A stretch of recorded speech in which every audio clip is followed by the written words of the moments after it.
My name is Anastasia Winters, and I'm 32 years old. I never imagined that the people who gave me life would be the same ones to shatter my spirit.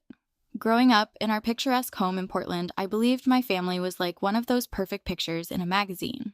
My parents, Margaret and George Winters, always spoke about the importance of family, fairness, and honesty. Little did I know their values were nothing but a facade. As the eldest daughter, I'd always been the responsible one.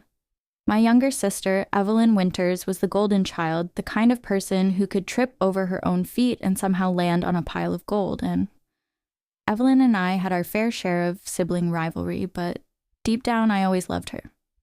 Or at least I thought I did, until the day everything changed. My parents were not millionaires, but they weren't struggling either. My father had a successful career as an architect, and my mother ran a small but profitable bakery. Together, they built a comfortable life and made it clear that one day their assets would be passed down to their daughters equally. Anastasia, my mother, used to say, family wealth isn't about money, it's about legacy. It's yours and Evelyn's legacy. I carried those words in my heart as I built my life. I studied hard, earned scholarships, and worked multiple part-time jobs to graduate with a degree in business administration. At 25, I launched my own small marketing firm. It wasn't easy, but I poured my heart and soul into it. By 30, I was finally turning a decent profit and felt proud of the life I was building. Meanwhile, Evelyn's life was a revolving door of impulsive decisions. She dropped out of college after 2 semesters, burned through several boyfriends, and spent her days hopping between part-time jobs and finding herself. Still, my parents coddled her like she was made of porcelain, always brushing off her failures. She just needs time, Anastasia, they'd say. You're the strong one. You've got everything figured out. For years, I brushed it off. Evelyn was my sister, and I told myself it wasn't my place to judge, but then came the bombshell that would turn my world upside down. It was a rainy afternoon when my father called. He sounded unusually cheerful, almost giddy. Anastasia, we've made a big decision, he said. Can you come over for dinner tonight? When I arrived at their home, Evelyn was already there, her smug expression giving me an uneasy feeling. We sat around the table as my parents exchanged nervous glances. Finally, my mother spoke. Your father and I have decided to update our will, she began. We've given it a lot of thought, and we feel it's best if the majority of our assets go to Evelyn. I blinked, sure I had misheard her. What do you mean by majority? I asked. My father cleared his throat. It's not that we don't love you, Anastasia, but Evelyn, well, she needs more support. She doesn't have the stability you do. You've built a successful career, and we're so proud of you, but Evelyn needs a safety net, my mother finished. A safety net? I couldn't believe what I was hearing. They were planning to hand over the inheritance that was supposed to be ours equally, our legacy to Evelyn alone because she was irresponsible? So what does that leave me? I asked, my voice trembling. We'll set aside a small amount for you, my father said, avoiding my gaze. But the house, the savings, and the bakery will go to Evelyn. We know you'll understand. Understand? The words tasted like poison in my mouth. My entire life, I had worked to make them proud, to be the dependable daughter, and this was my reward? Evelyn smirked, her green eyes sparkling with satisfaction. She didn't even try to hide her glee. Don't worry, Anna, Evelyn said, using the nickname she knew I hated. I'll let you visit the house sometimes. The room spun, my anger boiling to the surface. This isn't fair, I snapped. I've worked hard my whole life while Evelyn has been coddled. You're rewarding her for being irresponsible. Anastasia, don't make this about you, my mother said, her tone scolding.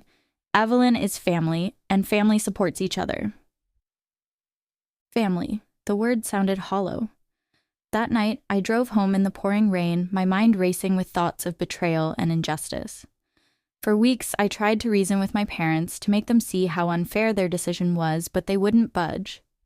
Then one day, Evelyn pushed me too far. She showed up at my office, flaunting the fact that she was about to become the new owner of my parents' bakery. It's nothing personal, Anna, she said with a shrug. You're just too independent. Mom and Dad think I need it more. That was the moment I decided I wouldn't sit back and let them take what was rightfully mine.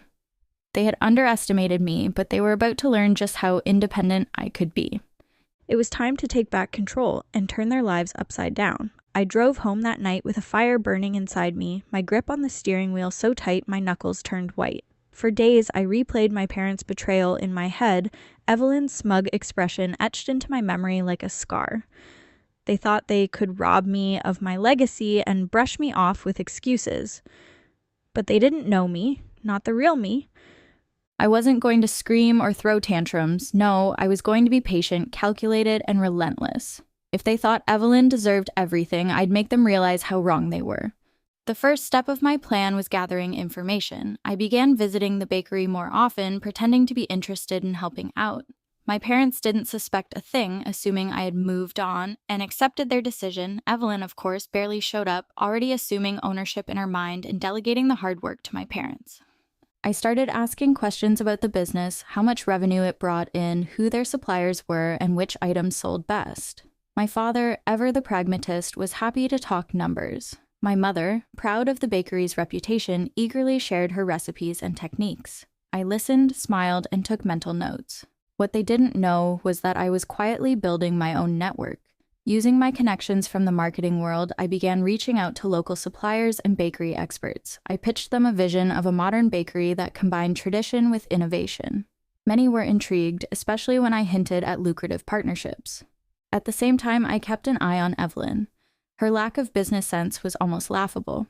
She posted selfies from the bakery with captions like, "Future boss, babe in the making," but did nothing to learn the ropes. She spent more time at yoga classes and brunches than understanding how to manage inventory or handle payroll. My parents, blinded by their favoritism, didn't seem to notice or care. I also began to study my parents' finances. Late one evening, under the guise of helping them organize paperwork, I managed to glance at their financial documents. The bakery was their most valuable asset, worth nearly $500,000, and their savings weren't as robust as I had assumed. If Evelyn mismanaged the bakery, and I was certain she would, it would bankrupt them in no time. But I didn't just want to prove a point, I wanted justice. I wanted them to feel the weight of their betrayal, to regret every decision that led to this moment. The second phase of my plan began 6 months later when Evelyn officially took over the bakery. My parents had thrown her a lavish handover party, inviting friends and extended family to celebrate the bright future of the business. I attended, of course, playing the role of the supportive sister. Evelyn was basking in the attention, her designer dress and over-the-top speech making it clear she was enjoying her newfound power. As I sipped champagne and watched her gloat, I quietly approached a few of the bakery's key employees. I knew them well from my frequent visits, longtime workers like Maria, the head baker, and Tom, the delivery driver. They had their doubts about Evelyn's ability to run the business, and I used that to my advantage. "Maria," I said during a quiet moment, "I've been thinking about starting my own bakery. If you ever feel like you're not being valued here, I'd love to have someone with your skills on my team." Maria hesitated but eventually nodded. "I'll think about it, Anastasia. Things have been different lately. I planted similar seeds with Tom and a few other staff members. Over the next few months, I continued to build trust, meeting them for coffee and subtly reinforcing the idea that I could offer them a better future. Meanwhile, Evelyn's incompetence was starting to show. She introduced ridiculous changes to the bakery, like adding overpriced, trendy items that didn't align with its loyal customer base. Sales began to decline, and I heard whispers of disgruntled employees. My parents, however, continued to defend her, convinced she just needed time to find her footing. One evening, Evelyn called me, clearly panicked. "Anna, the bakery isn't doing well," she admitted. "I might need your help." I almost laughed at the irony. "Help? I thought you had everything under control, Evelyn." I do," she stammered. "But maybe you could, give me some advice. You're good at this stuff." Her desperation was music to my ears, but I wasn't ready to swoop in just yet. "I'll think about it," I said nonchalantly, "but running a business takes real effort. You can't just post selfies and hope everything works out." She hung up on me, but I didn't care. Her struggles were only the beginning. The final step of this phase was launching my own bakery. Using the information I'd gathered from my parents and the connections I'd built, I secured a prime location just a few blocks away from theirs. I named it the Golden Crust and made it everything their bakery used to be, a warm, welcoming place with high-quality products and exceptional service. To top it off, I hired Maria, Tom, and 3 other employees who had grown tired of Evelyn's mismanagement. They were more than happy to join me, bringing with them not only their skills but also their loyalty and knowledge of my parents' recipes. The opening day of the Golden Crust was a roaring success. Customers who had grown frustrated with Evelyn flocked to my bakery, praising its familiar yet fresh approach. Social media buzzed with glowing reviews, and within weeks, the Golden Crust became the talk of the town. Evelyn, on the other hand, was struggling to keep her business afloat. Her sales continued to plummet, and my parents were starting to notice the cracks in their perfect little world were growing wider, and I was just getting started. The weeks that followed were nothing short of glorious. The Golden Crust became a sensation, a beacon of quality and charm that overshadowed Evelyn's floundering bakery. Customers raved about the pastries, the service, and the cozy ambience. My Instagram feed was filled with glowing comments and tagged photos of people enjoying my creations. Every success felt like a nail in the coffin of Evelyn's fragile empire, and I savored every moment. Evelyn, however, was unraveling. Her bakery, now a pale shadow of its former self, was hemorrhaging money. Her ill-conceived ideas, like introducing a gourmet cupcake tower that looked more like a glitter explosion, only alienated the loyal customers my parents had worked so hard to cultivate. Word spread that her staff was unhappy, with several employees resigning without notice. My parents were still in denial, clinging to the belief that Evelyn just needed more time, but even they couldn't ignore the mounting problems. One evening, my mother called me, her voice tinged with uncharacteristic worry. "Anastasia, could you come over tomorrow? We need to talk." I knew exactly what was coming. "Of course, Mom," I said sweetly. "Is everything okay?" "We'll discuss it tomorrow," she replied before hanging up. When I arrived at their house, I was greeted by a scene of tension. My father paced the living room, his face lined with stress, while my mother sat on the couch, wringing her hands. Evelyn was there too, slumped in a chair with her arms crossed and a scowl plastered across her face. "Anna," my father began, using the softer tone he always reserved for when he needed something from me. "We're in a bit of a bind. Evelyn's bakery is struggling, and we think you might be able to help." I raised an eyebrow. "Help? How exactly?" Evelyn rolled her eyes. Give me advice or whatever. Maybe even lend me some money to cover expenses until things turn around." I couldn't hide my smirk. "Money? Evelyn, you've got the house, the savings, and the bakery. Surely that's enough to figure things out." "Don't be like this, Anastasia," my mother interjected, her tone sharp. "We're family. We help each other." "Family," I said, letting the word hang in the air. "Funny, I don't remember much help coming my way when you handed over everything to Evelyn." My father sighed. "We thought we were doing the right thing. Evelyn needed a head start, and you were already successful." "Successful because I worked for it," I snapped. "Unlike Evelyn, who was handed everything and still managed to ruin it." Evelyn shot up from her chair. "You think you're so perfect, don't you?" she spat. "You think running a bakery is easy? Let's see how long your little golden shop lasts." "Oh, I'm not worried about the Golden Crust," I said calmly. "You'd be surprised how well it's doing." My parents exchanged a look, realization dawning on them. "Wait," my mother said slowly. "The Golden Crust is yours?" I smiled. "Yes, it is. And in case you're wondering, it's thriving, unlike Evelyn's disaster." The room erupted into chaos. Evelyn accused me of sabotaging her, my mother scolded me for being unsupportive, and my father tried to play mediator. I let them rant, their voices growing louder and more desperate, until finally I held up a hand. "Enough," I said firmly. "I didn't sabotage anything. Evelyn's failure is entirely her own. I simply built something better, and now people have a choice. They chose me." "Anastasia, please," my father said, his tone almost pleading. "We just need a little help to get Evelyn back on track." "And why would I do that?" I asked, folding my arms. "You made it clear who your favorite was. You gave her everything and left me with nothing. Now you want me to save her from her own incompetence?" "Because she's your sister," my mother said, her voice trembling, "and we're your parents." I laughed bitterly. "Parents who betrayed me. Do you know what that felt like, watching you hand over my legacy to someone who didn't earn it? Someone who didn't deserve it?" My words hung heavy in the room, the weight of my anger silencing them. For the first time, I saw guilt in their eyes, a flicker of realization that maybe, just maybe, they had been wrong. Evelyn, of course, refused to back down. "You're just jealous," she sneered. "You couldn't stand the idea of me having something you didn't." "Jealous?" I repeated, shaking my head.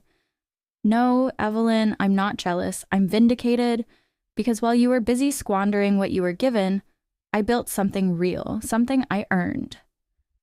I stood up, grabbing my bag. "You wanted me to come here and fix your mess, but I'm not your safety net. You made your choice, and now you have to live with it." With that, I walked out, leaving them to their chaos. But I wasn't done yet. This was only the beginning of their downfall. After that explosive confrontation, I expected some fallout, but I underestimated just how quickly things would unravel. Within weeks, Evelyn's bakery was on the brink of collapse. Vendors were refusing to deliver due to unpaid invoices, and several more employees walked out, citing her erratic behavior and inability to lead. The few customers she had left were vocal about their dissatisfaction, leaving scathing reviews online. I watched it all unfold from the sidelines, not as a passive observer, but as a calculated player in a game I was determined to win. My success with the Golden Crust was no accident. I had made sure to target every weakness in Evelyn's approach. While she pandered to fleeting trends, I focused on quality and consistency. Where she alienated her staff, I empowered mine, and where she squandered her resources, I invested wisely. But I wasn't content with just outperforming her. I wanted to make it clear to my parents that they had chosen wrong. One evening, as I reviewed the bakery's weekly profits, which were soaring, by the way, I received an email from my father. The subject line read, "Family Meeting." I rolled my eyes, but opened it anyway. "Dear Anastasia," it began, "we've been doing a lot of thinking and we believe it's time to reevaluate some things. Can you come over this Sunday to discuss?" No apology, no acknowledgement of their mistakes, just a vague request for my time. Typical. Still, curiosity got the better of me, and I decided to go. When I arrived, the atmosphere was tense. My parents sat on the couch looking worn and defeated, while Evelyn was perched on the armrest, her expression a mixture of defiance and desperation. "Thank you for coming," my father began, his voice unusually subdued. "We owe you an explanation." I crossed my arms. "I'm listening." My mother took a deep breath. "We've realized we may have been unfair in our decision to give Evelyn the majority of our assets. At the time, we thought we were doing what was best for the family, but now..." "Now you see how wrong you were," I finished for her, my tone icy. "Yes," my father admitted, his shoulders slumping. "We see that now." Evelyn scoffed. "So what? You're just going to hand everything over to her now? That's ridiculous." "No, Evelyn," I said, my voice calm but firm. "What's ridiculous is how you squandered what you were given. You had every opportunity to succeed, and you failed, miserably." Evelyn glared at me, but she had no retort. My father cleared his throat, clearly uncomfortable.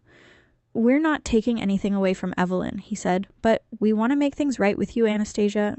I raised an eyebrow. "And how do you plan to do that?" My mother leaned forward, her hands clasped tightly. "We've decided to sell the house. The proceeds will be split equally between you and Evelyn." Evelyn jumped to her feet. "What? You're selling the house? That's our childhood home." "It's a hard decision," my father said, his tone firm for the first time in a long while. "But it's the only way to fix this. Your mother and I will move into a smaller place, and the money will help both of you move forward." I let the idea sink in. It wasn't the perfect solution. I had already built my own life and didn't need the money as much as they assumed, but it was a step toward acknowledging their mistake. "I'll agree to this," I said finally, "but on one condition." "What condition?" my mother asked nervously. "I want an apology," I said, my gaze steady, a real one.